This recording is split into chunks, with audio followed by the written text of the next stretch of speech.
Bienvenue chez moi. En France, il y a 3 sujets qui sont des tabous absolus. Celui qui s'en empare publiquement marche sur des œufs et risque une mort sociale. Ces sujets, ces 3 tabous, les voici. Premièrement, l'emploi du mot race, dont j'ai parlé dans une émission précédente.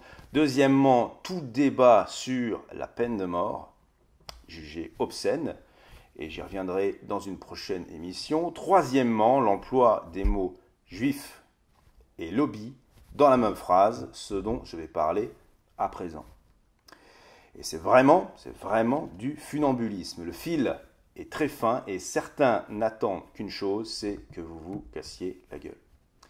Et comme souvent, je vais commencer par une séquence vocabulaire, pour que tout le monde soit d'accord sur les termes. Car pour vaincre les tabous d'un côté et les préjugés de l'autre, il faut se réapproprier les mots et ne pas permettre de les voir confisqués par les médias ou nos endimanchés de la politique.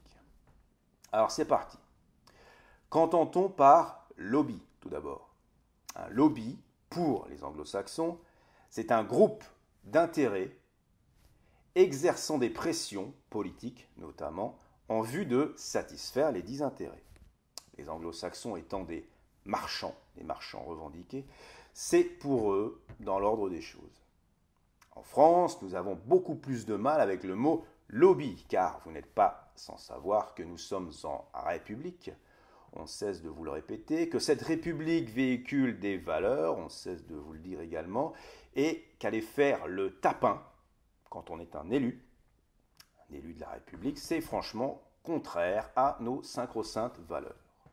Et alors que les mots anglais viennent polluer de plus en plus la langue française, eh bien, celui-ci, on s'en passerait volontiers. À présent, qu'est-ce que le sionisme? Historiquement, le sionisme est un mouvement politique et religieux visant à l'instauration d'un foyer national juif sur la terre ancestrale. L'État juif est advenu en 1948, c'est Israël. Et le sentiment national juif s'appuie à présent sur quelque chose de concret.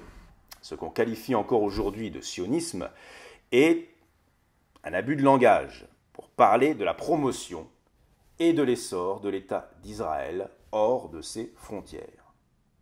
Et c'est maintenant qu'on va déraper. Question.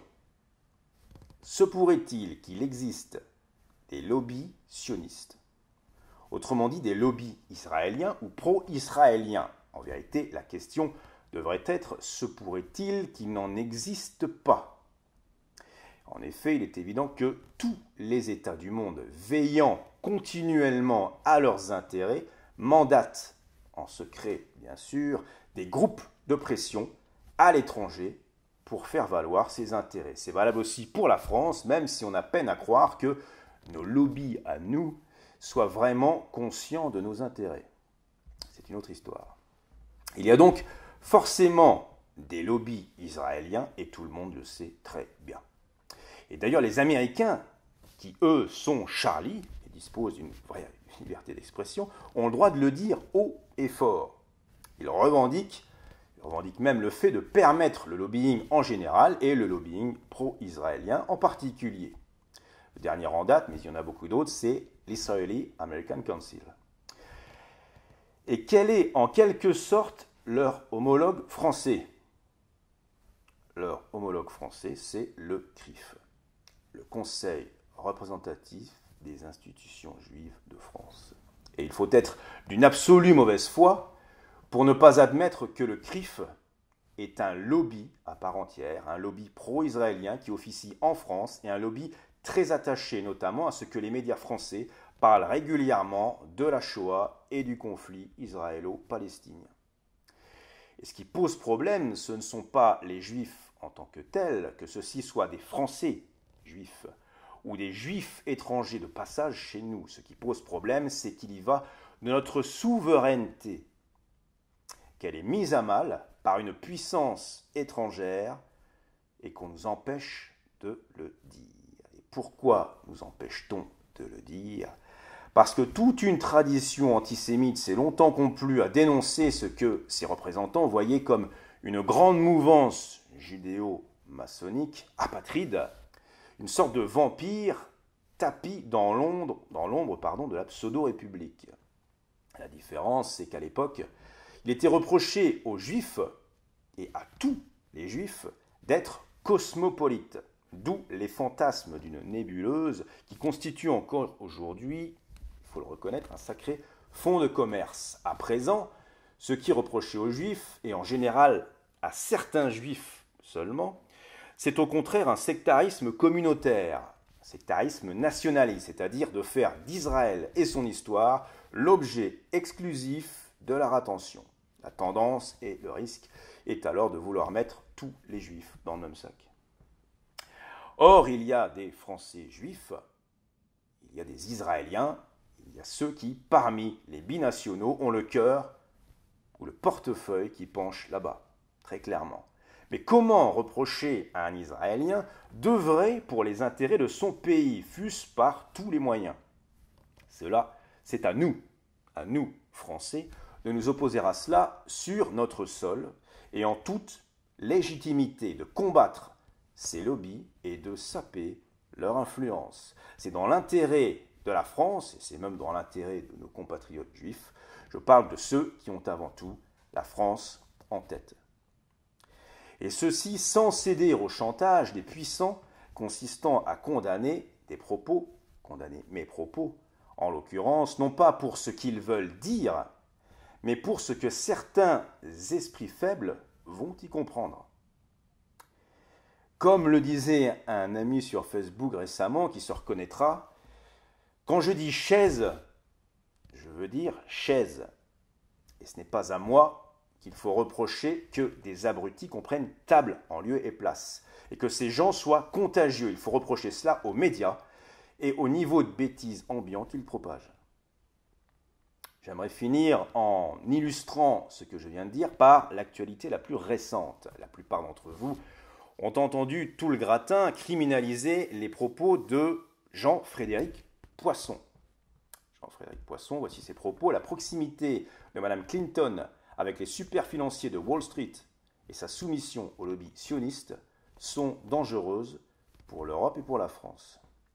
Et tout le monde de lui tombait dessus, bien évidemment, avec en tête Lefebvre, Copé, NKM, des gens qui ne représentent qu'eux-mêmes, beaucoup d'autres hypocrites encore, et également le CRIF, évidemment, et un certain monsieur Meyer Habib, un ancien du Bétard, un ancien du CRIF, le grand chelem.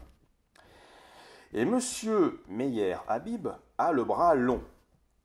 Il a le bras long parce que c'est l'un de nos députés.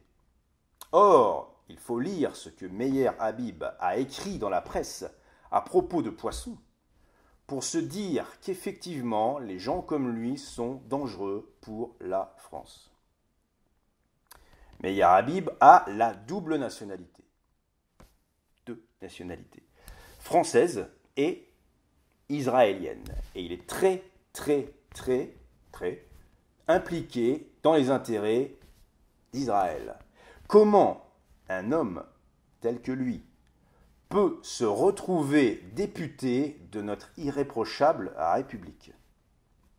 Comment peut-on permettre que quelqu'un ayant une double nationalité exerce la fonction de député ou de ministre, puisqu'on a dans ce cas-là aussi Najat Vallaud-Belkacem, franco-marocaine?